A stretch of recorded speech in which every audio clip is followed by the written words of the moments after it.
Hello everybody, Tegan here with High Point. Thank you so much for tuning in today. Today we're excited to bring to you the ZWO Seestar S30, a small but incredibly powerful telescope that's capable of producing beautiful astrophotos, tracking daytime objects, as well as creating stunning astromosaics, all from your smartphone or your tablet. So with that, make sure you like and subscribe and stay tuned as we dive into the details of this incredible smart telescope.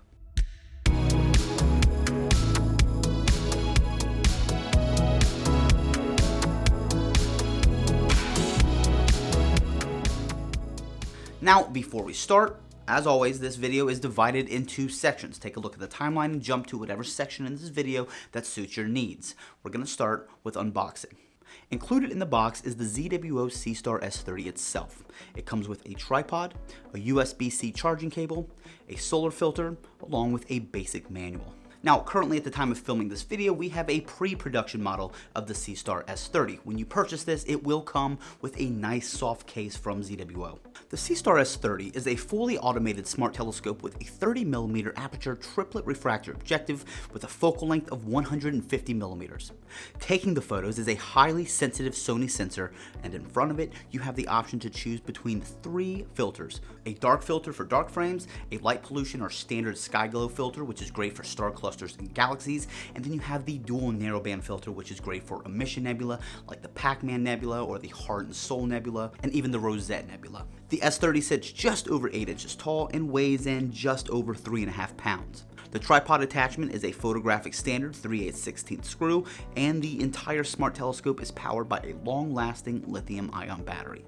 So now we're going to show you how to set up the ZWO Seestar S30, which is incredibly simple, and then we're going to dive into the main features of the ZWO app. So setting up the Seestar only consists of 2 steps, and that's connecting and leveling the tripod, and then connecting to the app itself. First, thread the tripod into the bottom of the Seestar, open it up, and place it on flat ground. Now the Seestar doesn't require that you set it on level ground, but doing so we found that you get better results in stacking, which means better images. In the advanced setting menu, you have the leveling assistant, which is great to ensure that your Seestar is as level as you can achieve. For the easiest leveling method, we recommend the Apertura Easy Leveler for the Seestar smart telescopes. So the Apertura Easy Leveler is a lifesaver, especially if you're out camping and you don't necessarily have a flat surface to lay your Seestar. This is definitely going to come in handy.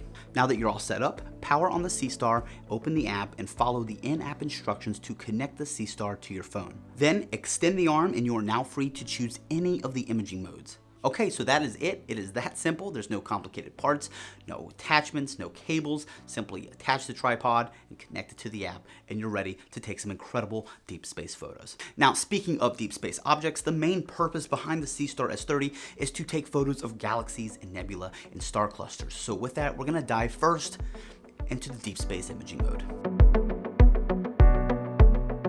From the Deep Sky mode, you are free to explore the incredible sky atlas that allows you to immerse yourself within the planetarium and select to photograph any deep sky object of your choosing. You can also choose from the Tonight's Best section and photograph the most popular deep space objects from your location. The Seestar is very simple to use, and it has fully GoTo capabilities. After selecting your target, it will locate it, immediately start tracking, and then show you the live view. Click on the filter icon in the top right to enable your narrowband filter. Otherwise, it will default to the general sky glow filter. From here, you can start photographing your deep sky object.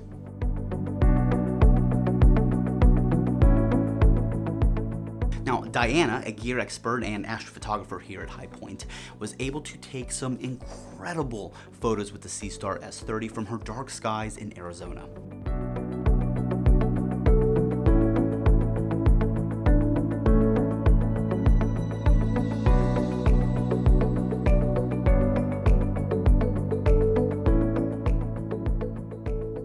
Now, Diana was also able to take these photos and post-process them even further in Photoshop using some extra plugins as well.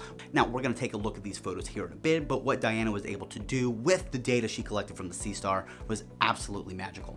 Now, we're going to move on to the next mode, the Mosaic Mode. And with this integrated Mosaic tool, you have the ability to create stunning, high-resolution mosaics of any deep sky object that you want. When you select the Deep Sky Imaging mode and then the Mosaic function, you can now achieve several different fields of view using this slider bar.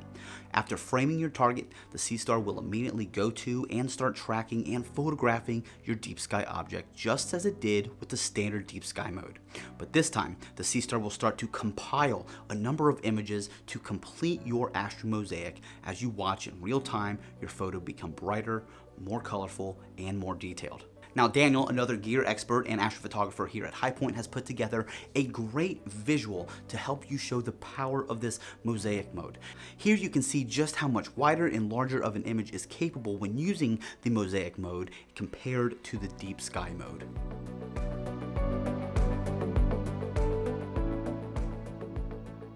Alright, so we have showcased the two main imaging modes or features of the Seestar app, the deep sky mode and the mosaic mode. Now we're going to move on to the solar system mode.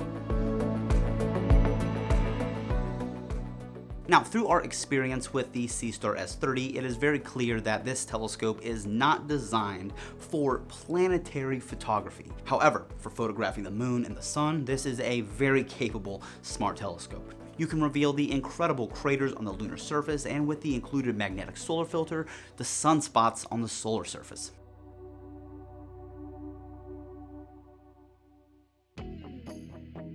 After selecting the solar system mode, in the drop-down menu you can click on the sun and then follow the instructions to install your solar filter and locate the sun.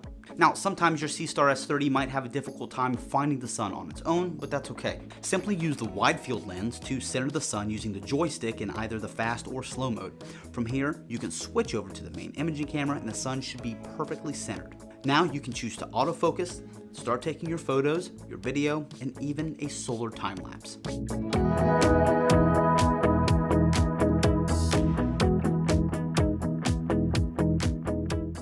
Lunar mode is much of the same, just without a solar filter. Again, after selecting solar system mode, click on the moon, center it, and from here you can choose to photograph the surface, create a stackable AVI file to create a more detailed view of the lunar surface, or create a time lapse.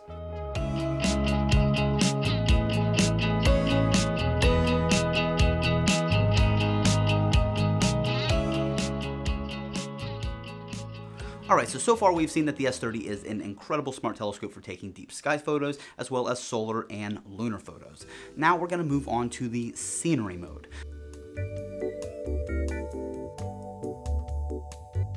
Now, within the scenery mode is the object tracking feature, which allows you to track daytime objects as they move across your field of view.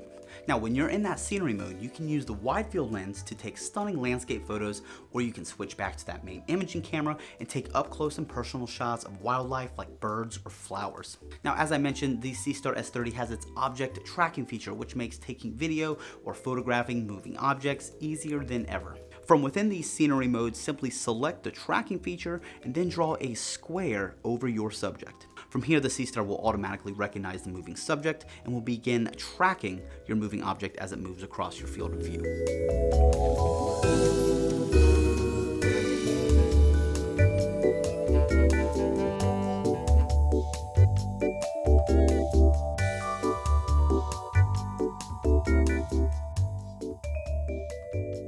Alright, so we've taken a look into the scenery mode as well as the other imaging modes that the S30 has to offer. Now we're going to take a look at post-processing and how you can take your Seestar images to the next level. If you simply want a way to edit your photos within the Seestar app, you have a way to do this. You can choose to use the in-app AI denoise function, but you also have the option for sliders like contrast, saturation, and brightness adjustment, which allow you ample control over your creative process. So in the photo on the left, you can see that the noise is very apparent. In the photo on the right, you can see how much of that noise has been reduced with that AI denoise function. Now, for those of you who want the absolute most out of your Seestar images, you can directly download them onto your laptop from the Seestar S30. You can put them into a third-party software like Photoshop, for instance, and do your post-processing from there. Diana has an incredible tutorial for those who do have Photoshop and want to take their night sky photography to the next level. As I mentioned earlier in this video, we're going to take a quick look at the comparison shots that Diana took before post-processing and after post-processing in Photoshop.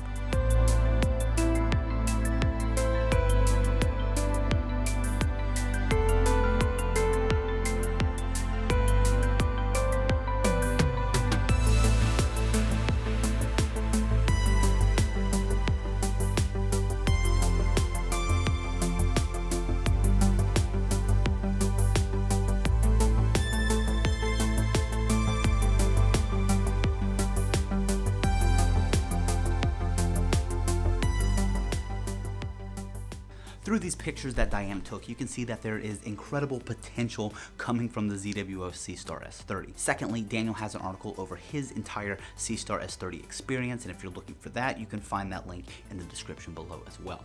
Alright, so that is our review for the ZWO Seestar S30, an incredibly powerful but small smart telescope that's really revolutionizing the way that people photograph the night sky. If you have any questions, please let us know in the comments below and we will be more than happy to assist you. Again, thank you so much for tuning in. My name is Tegan, and clear skies.